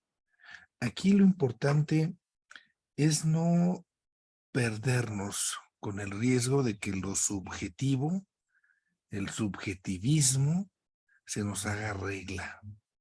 Entonces, como cada quien tiene su propia experiencia de su cada cosa, no hay objetividad. Eso se llamaría ya relativismo. Todo es relativo, como tú quieras verlo, como tú lo quieras considerar. Entonces, eso Es peligroso. Ahí es donde tenemos que hacer la distinción. Aunque a lo mejor alguien viniera y dijera, no, padre, es que ese no es un marcatextos, ese es un avión. Y yo, chihuahuas, porque es un avión, o sea, entonces, aunque su expresión subjetivista, muy subjetiva, pues tiene que tratarse de que sea objetiva, ¿no? Tenemos la realidad. ¿De qué se trata aquí el punto entre el subjetivismo, el ser objetivos y el ser subjetivos? El respetar la verdad. Es el valor que tenemos que ensalzar ahí. El principio de la verdad. La verdad, se dice, es la adecuación de la mente, la adecuación intelectual, o sea, que lo que pienso se esté adecuando a la realidad. Entonces, el adecuamiento, ¿no? La adecuación del intelecto con la realidad que tengo delante. Es lo que se tiene que cuidar ahí, Leti. Perdón, antes siempre se hablaba de cuando es uno objetivo, es que uno tiene claro lo que es cierto, lo que es verdad, lo que, no sé si es correcta la expresión, lo que debe de ser. Ahorita que usted mencionó respetar la verdad. Pero ahorita me dices la adecuación de la mente a la realidad, pues es cuando entra el subjetivismo, ¿no? Las personas empiezan a decir, no, la realidad es esta, aunque yo siempre pongo el ejemplo de esta señora Niurka, ¿no? Ella empezó a decir, es que cada quien tiene su verdad. Entonces se empieza a hacer todo un mercadeo de verdad. ¿Es correcto decir que es el ser objetivo es estar en la verdad? Es correcto eso, de ser objetivo estar en la verdad. Lo que no sé, quizás malentendió. La verdad es la adecuación del intelecto con la realidad. Esa es la verdad. Esa es la definición técnica de la verdad. Que realmente haya una adecuación de mi intelecto con la realidad. Cuando yo digo, no, es que este no es un marcatextos, esto es un avión. Entonces, lo que yo estoy pensando no se adecúa a lo que está en la realidad. Eso es la mentira. Nada más habría que precisar ahí esa parte. Ujú. Gracias, sí, me faltaba una palabra. Gracias, padre. Muy bien, Leti. Vamos con Irene. Padre, estos 4 puntos, o más bien todo, los 4 criterios, nos ayudan a no caer en excesos. Comentaba hace un rato del joven en oración, en constante oración. Hay veces que nosotros como mujeres podemos caer todo el día, estar en constante rosario, ¿no? Los criterios son más bien para purificar que la experiencia sea una auténtica experiencia, que no obedezca a otra realidad. El hecho de que estemos todos rezando el rosario, pues a lo mejor depende, ¿no? Si estoy en cama, estoy postrado, pues yo tengo mis abuelitas aquí, por ejemplo, en la comunidad, cuando rezamos las salves, aquí hay mucha devoción para rezar las salves el 8 de diciembre en México. Entonces yo sé porque lo veo, ¿no? Que tengo mi abuelita que está postrada en cama y digo, esta abuelita reza las salves que no reza todo este pueblo. Ella es la que nos hace el paro, ¿no? Y así mis enfermos, ¿no? Entonces, a lo mejor está postrada en cama y está haciendo su experiencia y esa forma de orar le ayuda a su enfermedad. Entonces, no es así como que esté mal, ¿no? Sino son las condiciones, esa es su propia experiencia en ese sentido, por su propia condición. No sé si Ah, esto alcance a resolver. sí, padre, gracias. Es que Muy me bien, costó aprender eso. Gracias. ok. Vamos con María Eugenia Maruja. Gracias, padre. Yo estoy en la pastoral social y varias veces me ha pasado que uno va con todo así muy para ayudar a alguien o esto y de repente hay alguna experiencia, alguna palabra, algo que nos dicen y uno se viene con más de lo que pretendía dar. En ese sentido, esa es una experiencia de Dios, pero sería como personal o cómo influye en mi comunidad, sí sería una experiencia o no. Decíamos al inicio precisamente que la experiencia tiene que ser sobre todo cotidiana. Esas son las experiencias que marcan, esas son las que valen la pena. Ahí, especialmente en el prójimo, es donde encontramos al patrón. Y de veras, o sea, vamos, no sé, yo pienso como sacerdote, voy a visitar a un enfermo, ¿no? Una enferma, y está en cama, ya tiene como 10 años en cama y esto y lo otro, y transmiten una paz que uno dice, caray, en lugar de que uno venga a dar, uno recibe y uno dice, aquí me vine a encontrar con el patrón. Y así lo dice la escritura, ¿no? Cuando hiciste esto, diste al hambriento, al sediento, al desnudo, al encarcelado, ahí estaba yo, a mí me lo estabas dando. Es entonces esa experiencia personal. Y decíamos en algún punto, es comunicable. No puedo comunicar quizás todo lo que yo experimenté a partir de ese encuentro, pero mucho de ello se comunica. Y muchas experiencias las despreciamos. En la pastoral, sea cual sea la pastoral, esta como dimensión social tendría que estar presente, porque es la que pega. Si yo quiero atrapar a los muchachos acá en la parroquia, qué difícil en todos lados, chavos, trabajar chavos. Cuesta, ¿no? Pero, por ejemplo, en Navidad hacemos las cenas de Navidad. Entonces, invito a los escuincles de la comunidad, a ver, júntense. Yo ya tengo un censo de enfermos. Vas a ver allá a doña Chonita, vas a ir a la casa de don no sé quién a llevar la cena, ¿no? Si puedes estar un rato ahí con ellos. Y hay gente que eso le llega. O sea, de ahí se cambia, ¿no? De ahí se sensibilizan. ¿Por qué? Porque hacen una experiencia ya personal. Entonces, estas son las experiencias que tenemos que rescatar. Ese encuentro más vivo, ¿no? Más cotidiano en ese sentido. Ujú. Muy bien. Vamos con Blanca. Perdón, padre, pero Oh, aquí estamos. dijo que tu experiencia, experiencia personal se vuelva divina. ¿Eso me lo puede explicar, por favor? Que la experiencia personal se vuelva divina. Divina, sí. No me acuerdo a qué horas lo dije. Pero no se apure. Esta experiencia me tiene que llevar a Dios. Me tiene que comunicar. Y entonces, en el momento en el que yo hago mi comunión con Dios, entonces hago esa experiencia que me tiene que permear para divinizarme. ¿En qué sentido? Me va haciendo uno con Dios. Me va haciendo más Cristo con el Señor.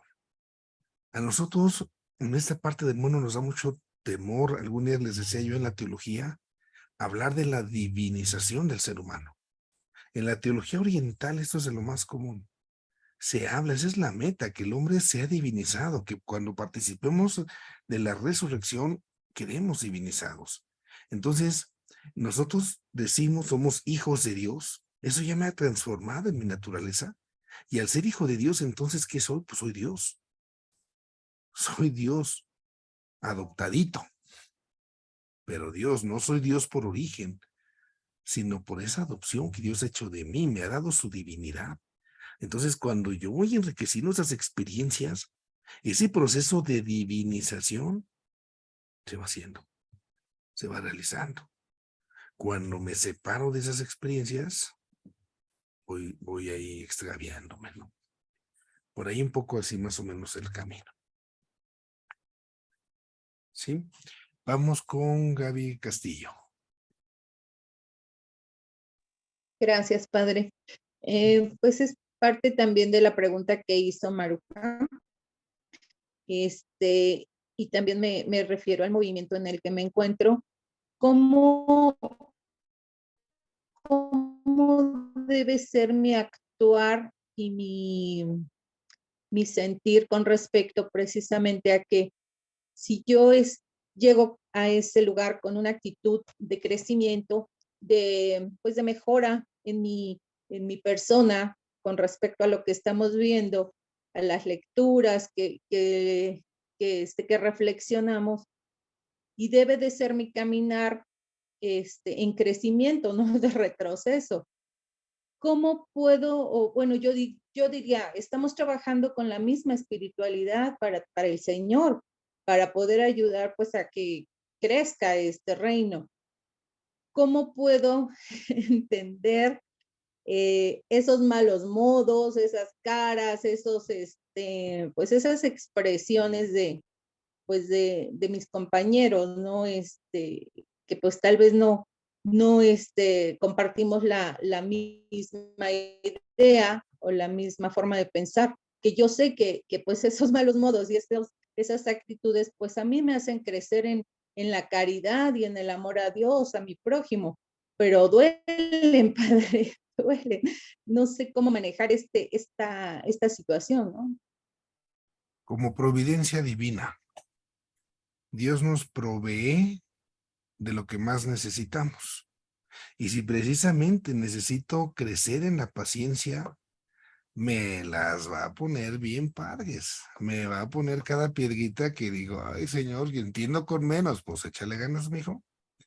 Y ahí decíamos, viene esa experiencia paradójica, donde Dios también en ese sentido nos permite ese tipo de experiencias que a veces no son nada agradables, pero en esa vivencia y en ese crecimiento en la caridad, nos vamos permeando, nos vamos fogueando. Y es doloroso a veces, pero va a ser fructífero. O sea, sin duda alguna. Yo diría lo primero eso, ¿no? Es una experiencia de la providencia de Dios. Dios nos provee de lo que más necesitamos. Una segunda realidad que ahorita me hacía recordar cuando la escuchaba, recuerdo cuando estuve de vicario en primera parroquia, era bien común que la gente llegaba a hablar con el padre. Padre, ya cámbieme de comunidad, por favor. ¿Por qué? Porque ya no soporto a los hermanitos de esta comunidad. Por favor, cámbieme la comunidad de los otros, porque... Y el padre siempre decía, no, esa es la comunidad ahora sí, pues donde estás, donde Dios te ha puesto, digámoslo así. Usted pudo haber llegado a su parroquia, a su comunidad, en otro momento, en otro espacio, en otro tiempo, pero llegó y coincidió con quienes se encuentra. Y es aquí donde entonces tenemos que ver la voluntad de Dios. Otra vez, ese Dios que me provee de lo que necesito para cambiar. Qué fácil sería que nosotros nos cambiáramos, brincáramos de aquí para allá, de un lado a otro, buscando acomodarnos. Si aman a los que aman, pues que hacen de extraordinario, ¿no?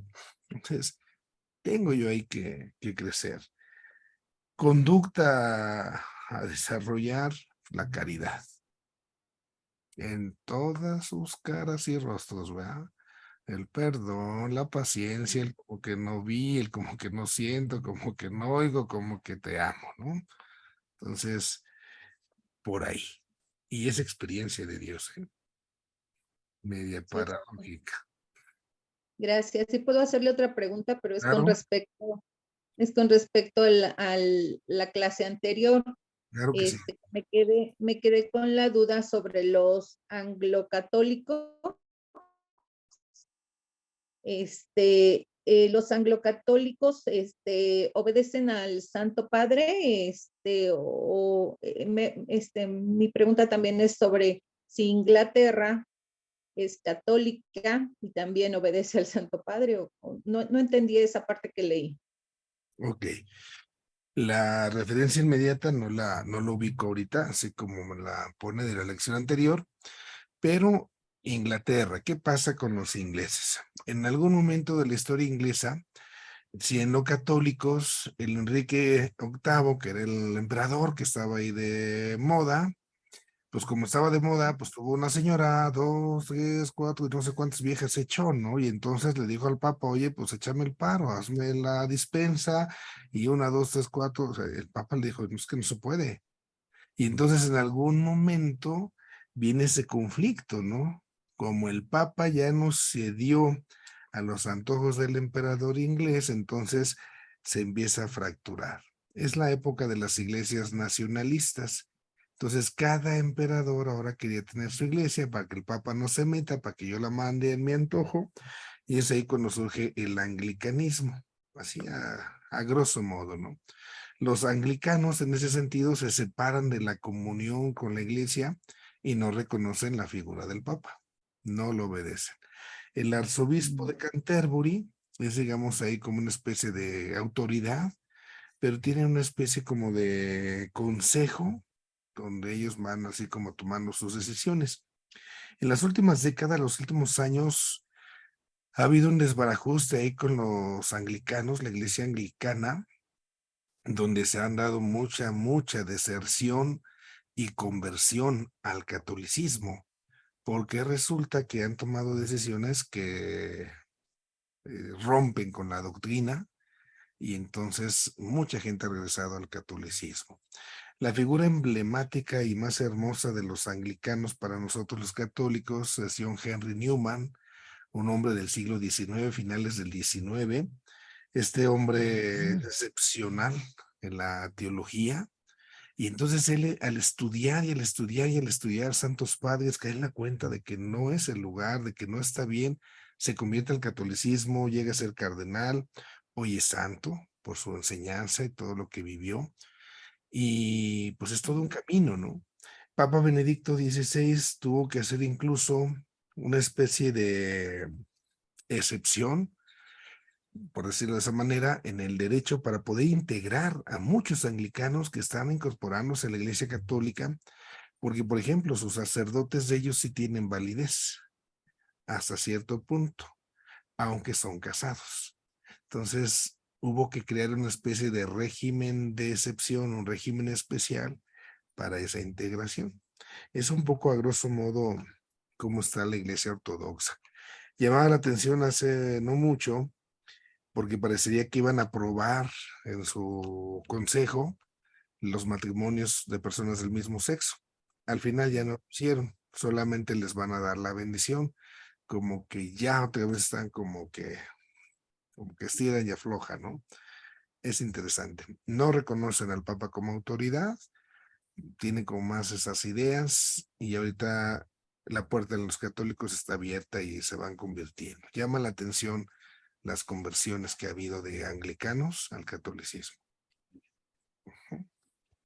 Muy bien, padre, muchas gracias. Muy Bien. clara su. Sí. Bueno, vamos con América, con Clarisa.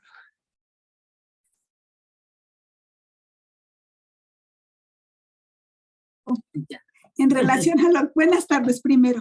En Hola. relación a lo que dijo anteriormente, en que Dios nos pone en el lugar donde tenemos que trabajar, pues lo que nos hace falta, la caridad, la paciencia, qué sé yo.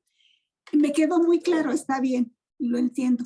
Pero también me surgió una duda en el caso de, por ejemplo, en los matrimonios en donde el esposo es golpeador, es irresponsable, es lo otro. Ahí, ¿qué hay que hacer? Ahí ya no hay que aguantar, ni hay que, por mucha caridad que se haga y todo, él sigue en las mismas. Entonces, ¿ahí qué aplica? ¿Quién le puso a ese hombre? ¿Se lo puso Dios o se lo puso usted? No, yo no. No es mi caso, No es dice. mi caso. Ah, no, Se no, lavan no, las manitas, padre. No, pero yo, o sea, ahorita como que es muy Ah, común ya. que digan, es tu cruz, pues aguántate y tenle Claro. paciencia y todo esto. Tiene- No, por eso me vino a la mente ese ejemplo. Tiene mucha razón. Es tu cruz, no la que Dios te dio, la que tú agarraste.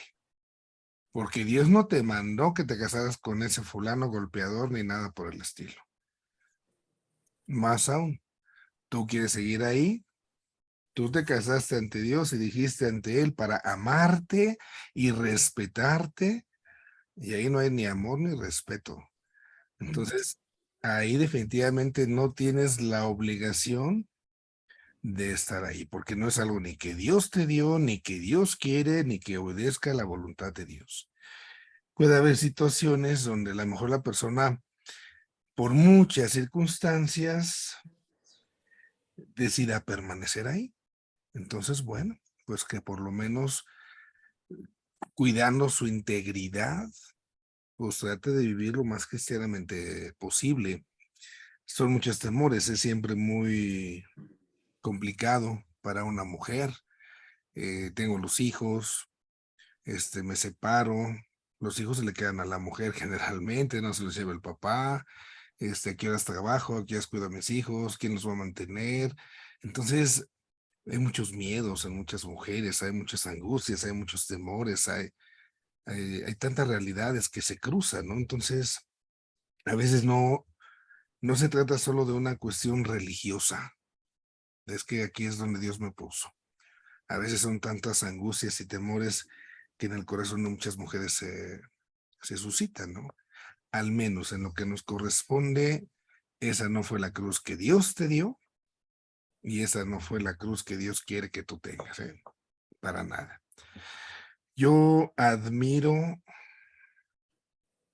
respeto, aunque no comparta, a muchas mujeres que incluso, aunque el marido hizo, deshizo y todo lo demás, y al final de la vida, cuando éste está enfermo y ya toda una piltrafa, y ahí están atendiéndoles, ¿eh? Qué forma de vivir el evangelio, de decir, en este enfermo, estuve enfermo y me fuiste a ver, ¿no? Híjola. Yo lo envenenaba, ¿no? Pero bueno, parte, ¿no? De la caridad. Entonces, bueno, a veces por alguna circunstancia permaneceré junto a, por lo menos como hermanitos, por lo menos a la defensa, por supuesto. O sea, a mí ya no me tocas, ya ni se te ocurra. Así como hermanos, ¿no? Como socios. Tú traes lana, si traes lana hay de comer, hay ropa limpia, están los hijos, si no, pues no hay, no sé. Pero es complicado. Pero sí, no es algo que Dios quiera ni que Dios ponga, ¿eh? Nomás hay cuidado. Gracias, padre. Padre, yo Dígame. una pregunta. Mire, ahorita con lo de objetividad y subjetividad, bueno, ya me quedó muy claro, pero se me vino una experiencia, que hace, bueno, no hace poco, pero es relativo el tiempo, en cuanto a los niños, padre, que por ejemplo es una de las características, ¿no? En una etapa de la infancia, la subjetividad, claro, lo manejan con otro término, ¿no? Pero pues viene siendo como lo mismo, ¿no? Entonces, ahí cómo lo maneja la iglesia, ¿no? Sobre todo en los catecismos, padre, digo, en las preparaciones más bien para el catecismo, porque pues el niño maneja, es parte de la etapa vaya, del crecimiento sí, que va teniendo el ser humano. Y entonces ahí esta subjetividad se puede perder, ¿no? O cómo la maneja la iglesia, ¿no? Porque por ahorita no sé si esté bien el ejemplo, bueno, el testimonio de un niño que pues estaba yendo al catecismo y de pronto viene lo del Adviento, ¿no? De la Navidad y todo eso, y la catequista maneja, el niño pues le escribió al Santo Claus, claro, no es de aquí de Tulancingo, es del norte, pero le escribe al Santo Claus, ¿sí? Y la catequista pues le llama la atención, le dice que eso no existe, que no es real y que pues el Santo Claus no existe, ¿no? Y el niño pues obviamente cuando lo recoge la mamá pues lo encuentra llorando, muy desanimado, muy triste, porque pues le quitaron eso, ¿no? O sea, eso que él tenía como que pues hay el Santo Claus, ¿no? O sea, su ilusión de que le trajera los juguetes. Entonces, ahí cómo se maneja, ¿eso fue correcto, fue incorrecto o la iglesia tiene una forma en esa objetividad o subjetividad? No podemos definir como que hay una postura en ese sentido de la iglesia, ¿no? Y yo creo que más bien lo que testiguamos ahí, pues es nuestra falta de preparación. Como agentes de pastoral, a veces nos hace falta el colmillo, la astucia, para tratar estos puntos, ¿no? Esta iniciativa de Don Domingo de establecer estas escuelas de formación pues obedecen precisamente mucho a esta parte, ¿no? A ir teniendo más un encuentro con Cristo, para ir también preparándonos en la fe y ir compartiéndola en ese sentido en nuestros servicios que hacemos, que prestamos. En esa preparación, bueno, pues ahí vendría como la astucia. ¿Cómo canalizo? Pues no es Santa Claus, pero mira, hubo un obispo, se llamaba San Nicolás. O sea, buscarle formas, caminos. El hecho de que sea Santa Claus, pues el hecho de sacarle el valor, te va a traer algo, lo va a compartir. ¿Tú qué vas a aprender? ¿Tú vas a recibir? ¿Qué haces ante ello? La gratitud, pues mira, esa es una actitud eucarística, la acción de gracias, no sé, o sea, pueden hacerse tantas cosas, pero ahí más bien, más allá de la objetividad y subjetividad, creo yo, pues obedece muchas veces a las limitaciones humanas que tenemos y que nos recuerdan la exigencia de prepararnos, ¿no? Para este tipo de cosas que tenemos. Ok, gracias, padre. Muy bien. Vamos con Norma.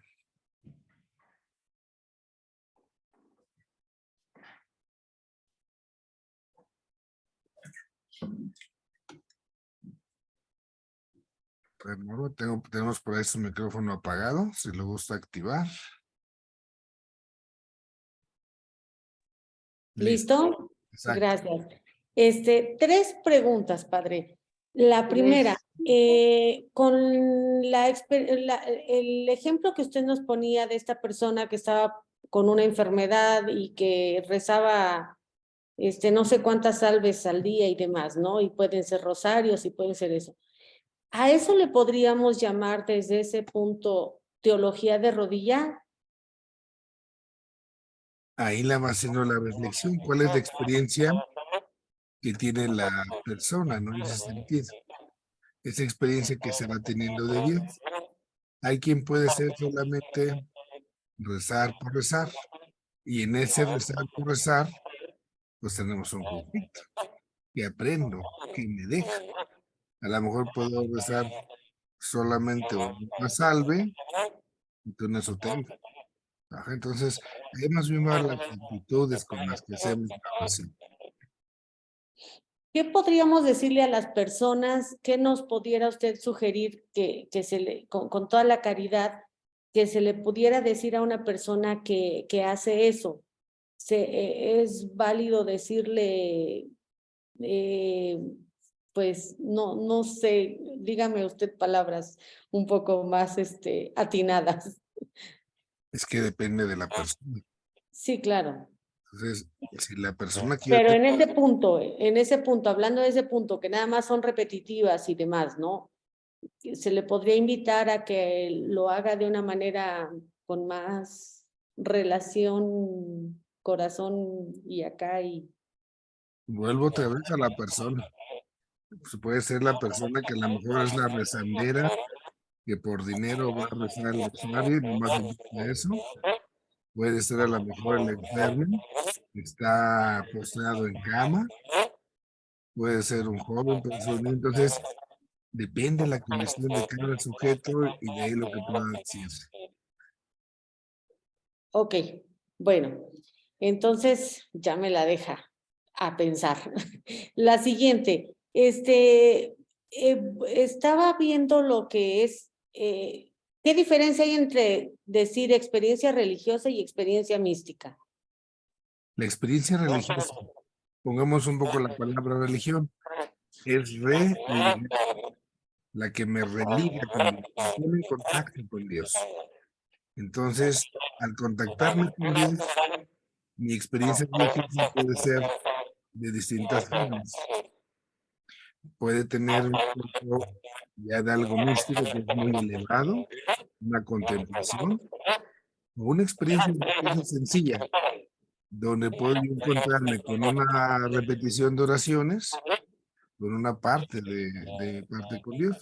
Entonces, la experiencia religiosa es la parte grande, y dentro de esa experiencia religiosa, algunos pueden tener una experiencia mística, y es ya un poco más elevada en ese sentido, un regalo que Dios pueda conceder. Ok, gracias. La última, padre. Usted nos hablaba bueno, ir y visitar al enfermo, de ir y visitar al preso, etcétera, ¿no? Y ahí entonces estamos haciendo lo correcto y lo ideal. Y bueno, estas personas al final del día están viviendo están en una vivencia de la cruz, ¿no? Y a veces se sienten abandonadas de Dios, etcétera, etcétera. Usted, desde su manera personal y como con todo el don que Dios le ha dado, ¿qué palabras podemos decirles a esas personas? Se lo pregunto porque realmente a mí me cuesta, o sea, lo quiero hacer, pero a veces me cuesta, y de verdad que admiro mucho a las personas que están y que van a un hospital y que hacen esa gran labor de ese regalo de ir a darles un buen mensaje. Es mucho pedir a lo mejor, pero no sea malo. Si se puede. Estoy abusando de su tiempo, lo sé, y le pido una No se disculpa. preocupe, estamos acá para eso. Yo creo que hay un punto claro. Escuche. Aprende a escuchar. Cuando uno escucha, es como el radio de antes, ¿verdad? Que había como sintonizar. Entonces, realmente uno tiene que alcanzar a descubrir qué es lo que la persona necesita. A veces necesita el silencio, a veces puede necesitar un apapacho, a veces necesita una palabra. Y como para darle en el clavo, lo que acá se reclama, digamos, como prudente, es el saber escuchar, para que pueda yo sintonizar con esa persona. Si estoy platicando con alguien y en el momento que yo platico con alguien, ya estoy tratando de pensar qué le voy a decir, ya no escuché, porque ya me distraje, ya estoy empezando a darle por acá. Detenga eso. No se trata de pensar acá, se trata de conectar acá abajo y en esa parte entonces hacer la sintonía. A veces le digo, será esa parte del apapacho, será esa parte de silencio, no hay palabras. A veces será una palabra fuerte, a veces una palabra de regaño, a veces una palabra de consuelo. No hay como un principio, ¿no? No hay receta, sino el escuchar, el escuchar. Por ahí yo le aconsejaría eso. Gracias, padre, muy amable. Muy bien, Norma. Vamos con Luis, por favor.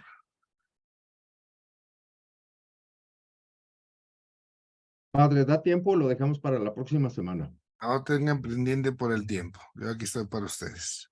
Gracias, Padre, gracias. Padre, decía usted hace un momento, espiritualidad y teología son ahora un desafío, ¿sí? Y por todo lo que nos explicó, efectivamente, es un desafío. Pero aquí hay un tercer elemento, emotividad.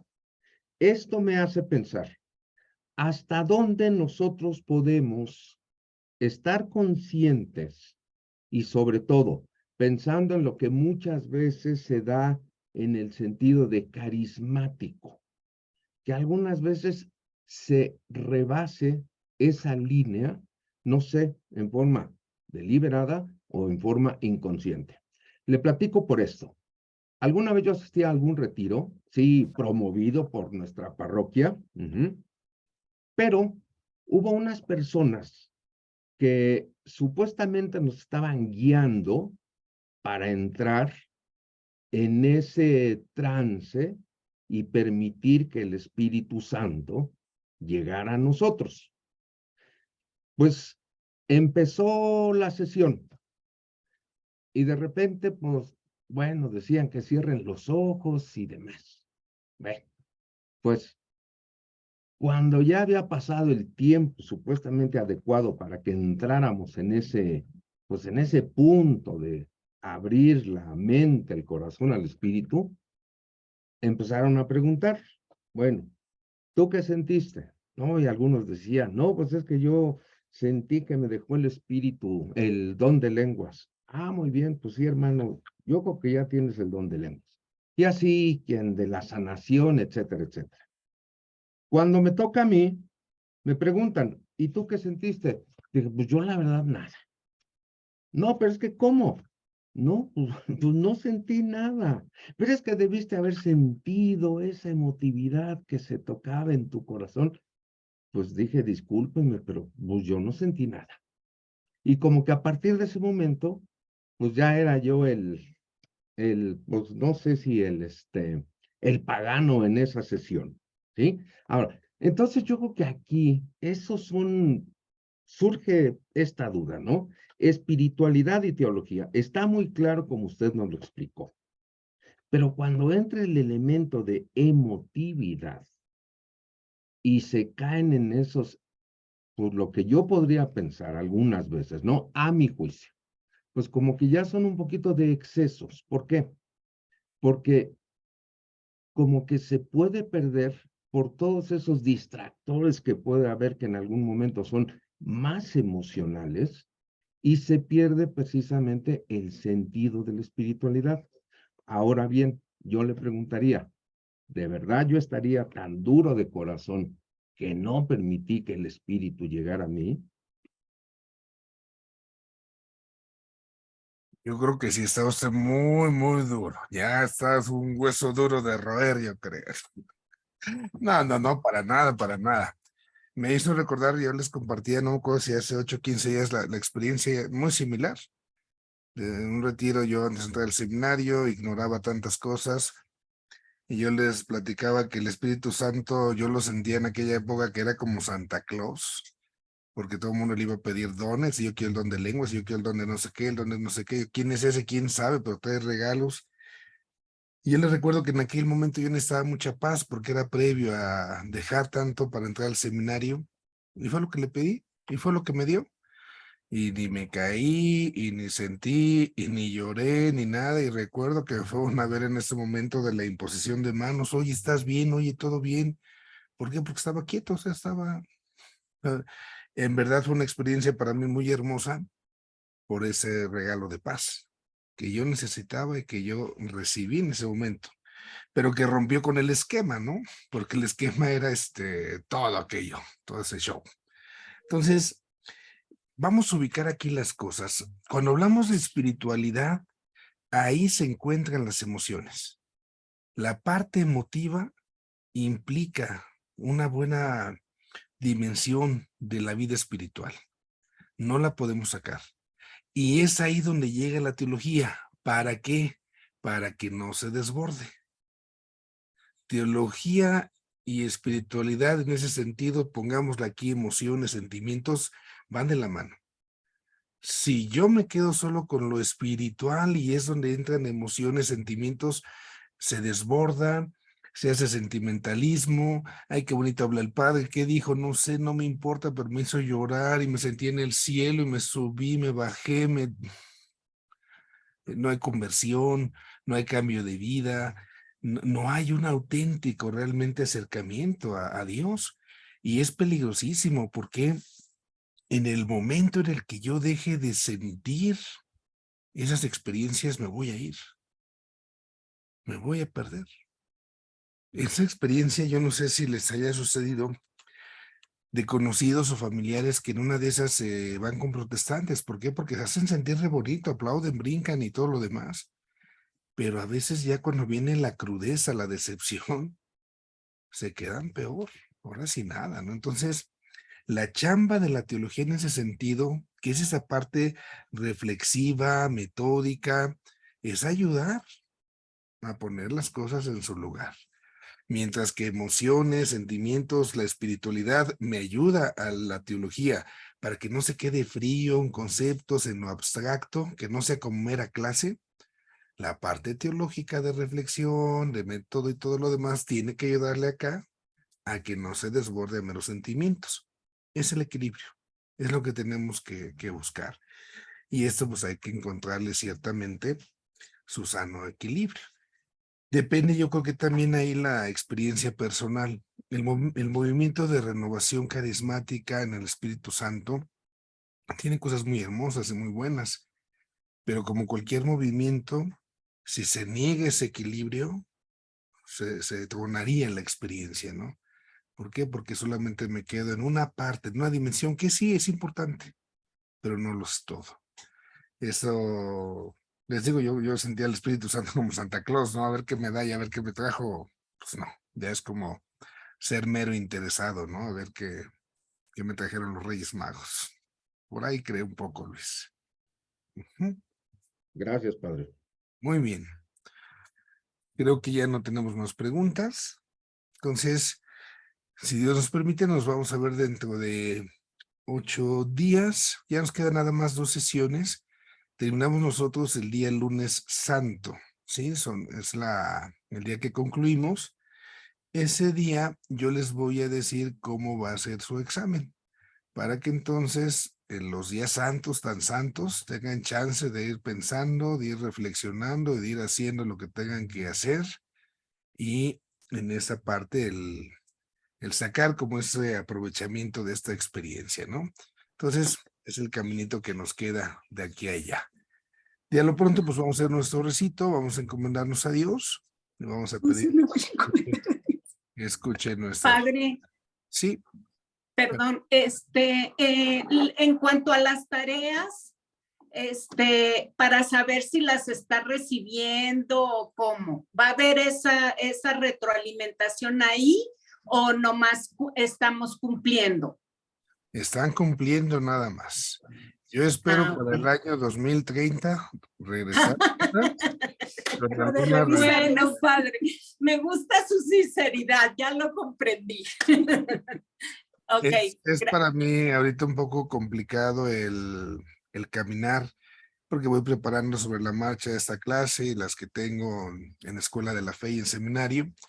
Pero yo les decía de inicio, quien guste mandar las tareas, mándenmelas. Yo se las voy recibiendo y espero, no ahorita para cuando acabe este curso, no, pero sí en la marcha, irles dando alguna retroalimentación. Con toda esa ok. confianza, ¿no? Que es la parte, yo les decía, a mí no me importa tanto una nota, yo admiro pues el espacio, el tiempo que hacen, yo sé que muchos de ustedes tienen a lo mejor que hacer, es chamba, el trabajo, que haya quien les da tiempo, haya quienes no. A veces yo veo sus tareas el domingo en la noche, 10, 11 de la noche, digo, quien no está haciendo esta hora, híjola, le admiro y le respeto eso, ¿no? Entonces, en razón de ese esfuerzo que ustedes hacen, yo me comprometo con ustedes. Yo les voy a dar su retroalimentación, pero no en razón de una nota. No es para Ok. la calificación, sino para nuestro aprendizaje. Y tan Ujú. pronto como vaya yo pudiendo, te los haré llegando. Padre, pero ya tienen chorro que tomamos la clase, ¿no? Ahí para el 2030. Pero Ya estoy. padre, ¿sí? A ver si tengo inteligencia para esa fecha, padre.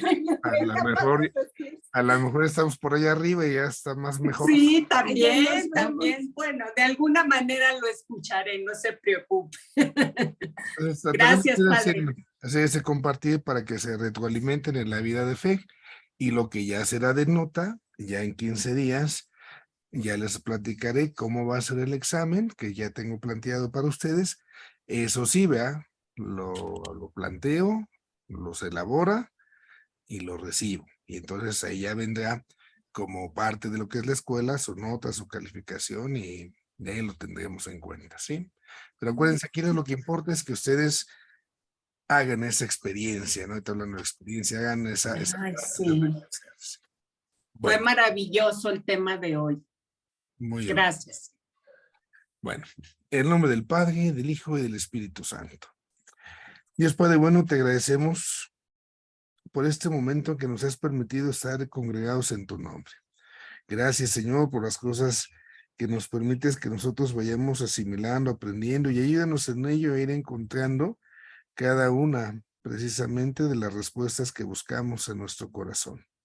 Que el esfuerzo que vamos realizando nos permita, Señor, que podamos nosotros irlo encontrando consagrado en el servicio a los demás, especialmente a aquellos que son más necesitados de ti.